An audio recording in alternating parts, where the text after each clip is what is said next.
বুঝলে কৃষ্ণচন্দ্র নাহি উদ্ধারণ, পদ্মগীতা যেই জন করেন পঠন, অবশেষে পায় রাধা কৃষ্ণের চরণ।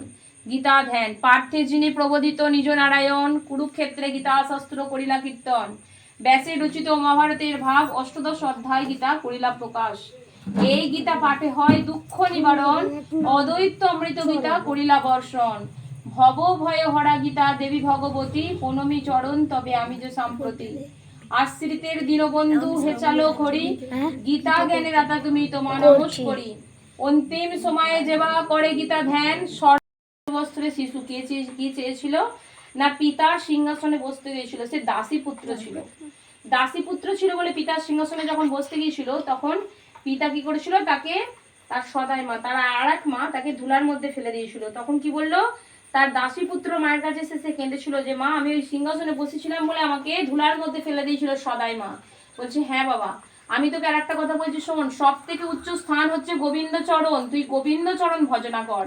তুই সব মানে সবার থেকে উপরে আছে গোবিন্দ চরণ। সেই পঞ্চবৎসরের শিশু কি বলছে, মায়ের আজ্ঞা নিয়ে চলে গিয়েছিল, কি বলছে গোবিন্দ ভজনা করেছিলেন, তাই বালক মানে কি 30 বছর রাজত্ব করেছিলেন, ধ্রুব লোক প্রাপ্ত হয়েছিলেন এবং গোবিন্দ চরণ পেয়েছিলেন। অজামিলের মতো পাপীগণও মুক্তি লাভ করেছিলেন, মানে সারা জীবন পাপ করেছিল, কিছুদিন ভগবানের নাম কীর্তন করেছিলেন, কিন্তু মৃত্যুকালে 3 বার নারায়ণ নামে ডেকেছিল।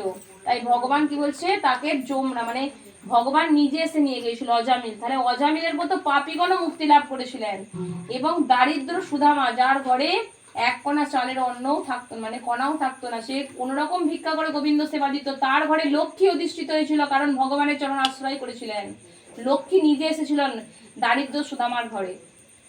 আর কি বলছে যে গিরি গোবর্ধন একটা রূপে খেলা করছেন। তাই ভগবান বলছেন যে যখন যার বিদ্যা নেই, কোনো অর্থ নেই, যার কোনো উপায় নেই, বেদ শাস্ত্রের কোনো জ্ঞান নেই, জগতের লোক যাকে পাপী বলে পরিত্যাগ করেছেন, এইরূপ মানুষও যদি ভগবানের শরণ নেন, ভগবান তাকে সাধু করে দেন, মুক্ত করে দেন এবং ভুবন বিখ্যাত করে দেন। সেই অমলাত্ম যদুনাথ ভগবান শ্রীকৃষ্ণকেই যেন আমরা প্রণাম করি। বলছে যার বিদ্যা নেই, অর্থ নেই, মানে জগতের মানুষ যাকে দূরে বলছে মানে পাপী বলে পরিত্যাগ করেছে, মানে এর দ্বারা কিছু হবে না।